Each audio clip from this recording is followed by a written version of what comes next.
গ্রামের বাচ্চারা 2 চাকার গাড়িতে চড়ে যেভাবে ঘোরাঘুরি করে আমরা এখন দেখাবো। এই যে ছোট ছোট বাচ্চারা কিভাবে ঘুরবে 2 চাকার ঠেলা গাড়ি নিয়ে কিছুক্ষণের মধ্যেই খেলাধুলা শুরু করবে।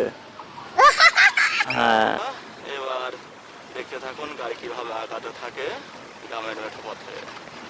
বাচ্চারা খুব খুশি খেলাধুলা করে, আর একবারে 2-3 জন চড়তে পারে এই গাড়িতে। কিছুক্ষণের মধ্যে গাড়িটি তার গন্তব্যস্থানে পৌঁছাবে। এই তোমার নাম কি? তোমার নাম কি? বাড়ি কোথায়? ও, তোমার আব্বার নাম কি? নতুন গাড়ি। হ্যাঁ, খুব ভালো চলে। নামবো এখন।